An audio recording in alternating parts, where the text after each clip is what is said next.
Welcome to Bader International's Classic Online Motorcycle Sales. Today we're going to be working on Chapter 9 of the restoration of the 1957 Harley Davidson Sportster.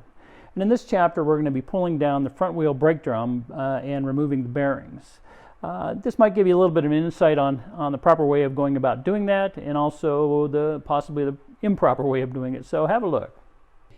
Anytime you're doing a full-blown restoration, it's a, well, what can I say, long and tedious job. And every once in a while you say, well, you know, maybe I could shortcut this little thing and it's going to save me some time and so on. But usually shortcuts don't do anything other than cost you time. And here's a perfect example. This is the front brake drum that I was going to leave the paint, but I decided to go ahead and strip it and reshoot it. I figured, well, heck, you know, the wheel bearings are already in there. I'll just go ahead and tape it off. Well, guess what? Didn't work. Look at all the light sand and some of the soot that came out of the sandblaster. So I didn't save any time at all. Matter of fact, it's going to cost me more time and probably cost me a set of bearings because these will probably never be able to be cleaned. So now I've got to break this down. I'll probably have to run it back through the sandblaster because I have some oil residue, as you can see, where the Zerk fitting was, and also reshoot and blast all of the black area here that I taped off when I ran it through the sandblaster. So again, this little shortcut didn't do anything but cost me time.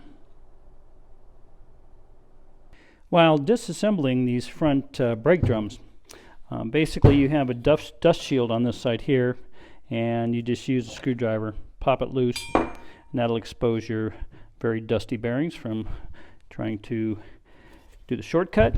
And then on this side, this is like a retainer ring, and this is a reverse thread. And there is a tool for this, or you can make a tool for this, but as you can see, 99% of the time, guys will just go ahead and use a punch and then run it down. But just know that this is a reverse thread on this little retainer ring. So when you go to take this off and you're beating the crap out of it, trying to get it to come off, just make sure you do it in, again, it's a reverse thread, exposes your bearings, and then these will slide out, and it has a center spacer in here, and I'll see if I can get this knocked out for you and show you. But again, reverse thread. And what they also do back in the factory is they actually take a punch and punch this to keep this retainer in so it doesn't back out on you when you're riding. But those also do oppose or create a problem when you do try to remove that piece. So, but again, just got to be a little bit, what can I say, cautious, and make sure that you do it in, reverse thread. This is, instead of a lefty loosey, this is a lefty tighty.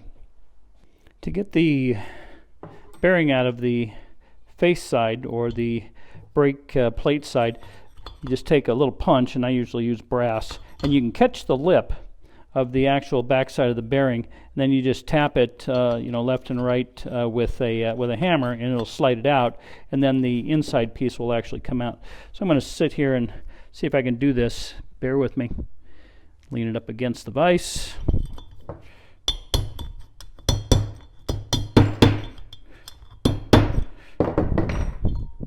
Voila. Here's the bearing, here's the centerpiece, and there's the inside of your actual drum itself. Now then all you have to do is just take your punch or something else, because you don't want the punch digging into the balls, to go ahead and knock the bearing out from the other side. Then you have a good clean brake drum that you can throw back into the sandblaster, clean it all up, and then get it ready for paint.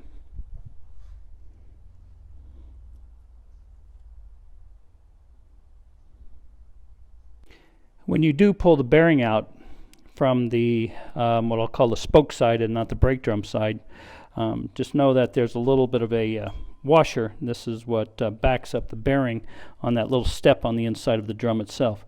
So there it is, completely disassembled. I'm going to wash it up, throw it back in the blaster, and then get it ready for paint.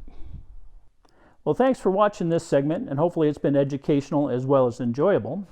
And make sure you go to our website at www.bader, international.com, and hit the subscribe button there. Also, make sure you hit the like button on our YouTube channel, and you can also subscribe to this channel as well. Thank you very much, and we'll see you next time.